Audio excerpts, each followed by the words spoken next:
Assalamualaikum warahmatullahi wabarakatuh. Perkenalkan, kami dari kelompok 5 kelas A Indralaya yang beranggotakan Saya Wulandari Safitri.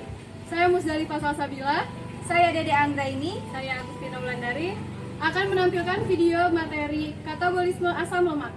Selamat menyaksikan. Tujuan pembelajaran, mahasiswa mampu menerapkan pemikiran logis, kritis, sistematis, dan inovatif dalam memahami materi tentang katabolisme asam lemak.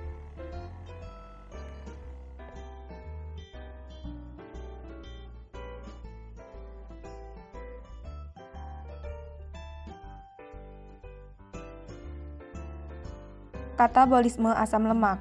Sel dapat memperoleh bahan bakar asam lemak dari 3 sumber, yaitu lemak yang dikonsumsi dalam makanan, lemak yang disimpan dalam sel sebagai tetesan lipid, dan lemak yang disintesis dalam satu organ untuk diekspor ke organ lain.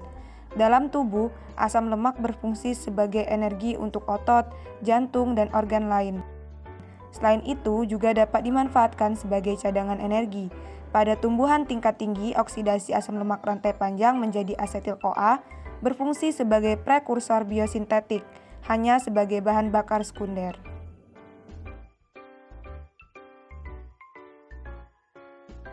Prosedur Proyek 1. Cari dan pahami materi mengenai asam lemak. 2. Temukan bahan pangan yang mengandung asam lemak. 3. Amati kemudian rekam video mengenai asam lemak. 4. Edit video dengan semenarik mungkin.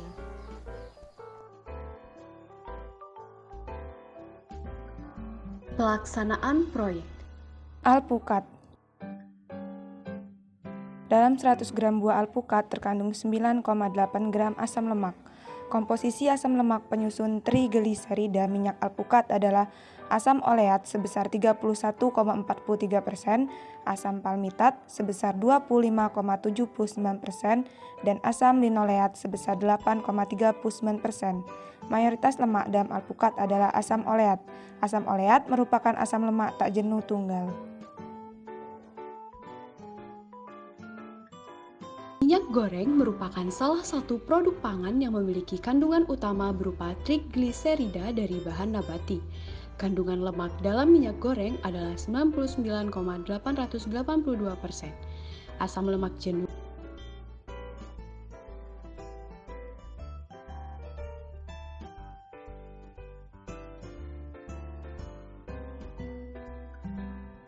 Dalam 100 gram keju terkandung 33,14 gram asam lemak, terdiri dari asam lemak jenuh 21,092 gram, asam lemak tak jenuh ganda 0,942 gram, dan asam lemak tak jenuh tunggal 9,391 gram.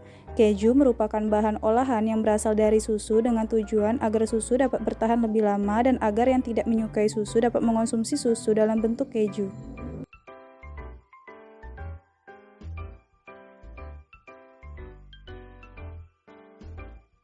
Oksidasi asam lemak jenuh berkarbon genap. Asam lemak diaktifkan dan diangkut ke dalam mitokondria. Enzim oksidasi asam lemak dalam sel hewan terletak di matriks mitokondria. Asam lemak dengan panjang rantai 12 karbon atau lebih sedikit memasuki mitokondria tanpa bantuan transporter membran. Asam lemak yang memiliki 14 karbon atau lebih tidak dapat melewati membran mitokondria secara langsung harus terlebih dahulu menjalani 3 reaksi enzimatik shuttle kamitin. oksidasi asam lemak tak jenuh. 2 enzim yang diperlukan untuk oksidasi asam lemak tak jenuh yang umum adalah isomerase dan reduktase. Oleat adalah contoh asam lemak tak jenuh tunggal 18 karbon. Oksidasi asam lemak berkarbon ganjil. Asam lemak dengan jumlah karbon ganjil umum ditemukan pada lipid banyak tumbuhan dan beberapa organisme laut. Asam lemak bilangan ganjil rantai panjang dioksidasi dalam jalur yang sama dengan asam bilangan genap. Regulasi oksidasi asam lemak. Oksidasi asam lemak diatur sedemikian rupa sehingga terjadi hanya ketika kebutuhan energi membutuhkannya.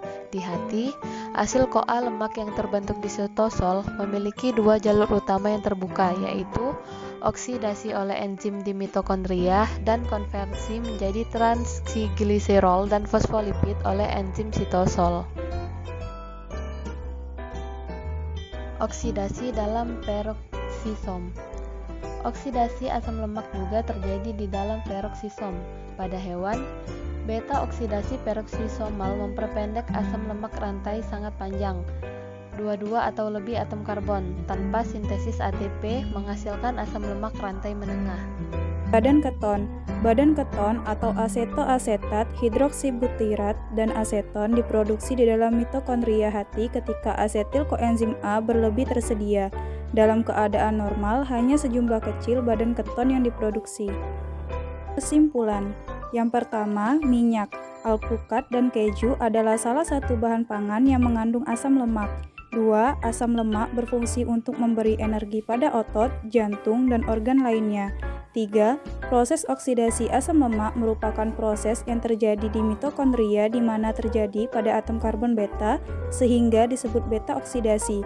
Setiap kali oksidasi menghasilkan asetil koenzim A, NADH, dan FADH2. Video dari kami semoga bermanfaat. Sekian, terima kasih. Wassalamualaikum warahmatullahi wabarakatuh.